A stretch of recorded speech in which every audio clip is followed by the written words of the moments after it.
I grew up with hip-hop music, and that classic theme, you know, of I'm the best and everyone else sucks, just is very inspiring to me. I just wanted to do like an intro, like almost like you introduced a boxer, you know? It's just fun, and it's a way of describing my independence without putting too much, you know, being too pretentious. I think you can say a lot more with telling a joke than actually describing how you feel.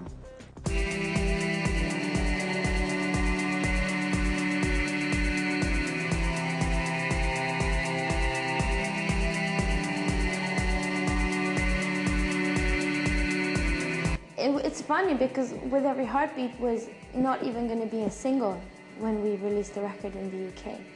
But then Radio 1 just started playing it, and they did it all like by themselves, you know, we didn't even ask them to.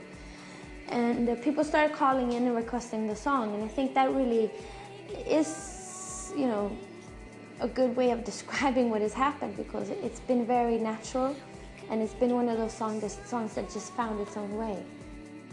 I think that this record and the lyrics is just really about what it's like to be a young woman in Western society. And in that sense, you could say it is a feminist record. But it's also a record that I made, you know, where I just tried to have fun again making music. So it's a fun record as well, and it's a funky record. I started writing songs when I was 11, and for me to record and release an album at 16 was it was a great adventure.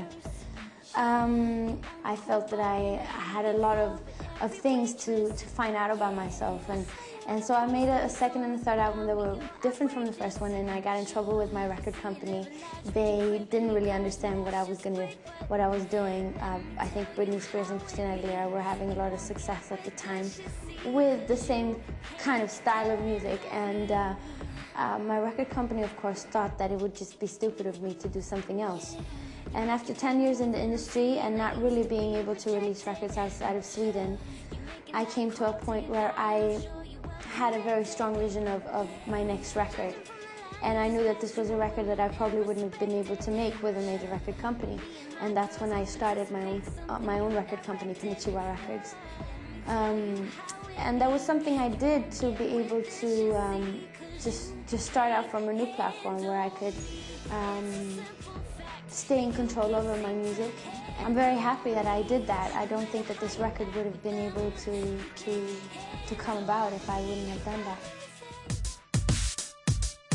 I think the Swedish music industry, it's a small country and it's a small industry. And anyone who's good at something sooner or later ends up working with someone else who's good at what they do. And we don't really have that luxury of isolating ourselves in our own genres, because it's so small. Like, we have to stay open to other music styles. Even though there's a lot of different kind of groups or bands or artists coming out of Sweden, I think there is definitely something in common between the Hives and, the Knife and Peter, Björn and John. I mean, there's a freshness to it.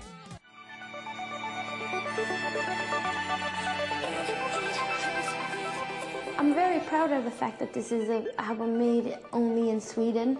I think it's a cool thing that it is a record that is reaching a lot of people, but it's not made with, one of those big American producers or, I think the next album is probably going to be, it's not going to be the same record, but I really feel that I found something on this record, and I don't think that there's a big need of changing that.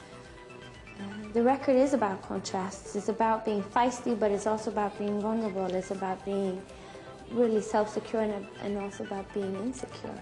The record starts out really, really angry and cool and funny and, wild, but then in the end it kind of mellows down, and I think it's a beautiful contrast. Pop music, I think that's how you can really define what pop music is. It's good songs, and and that's always going to be the base of my music.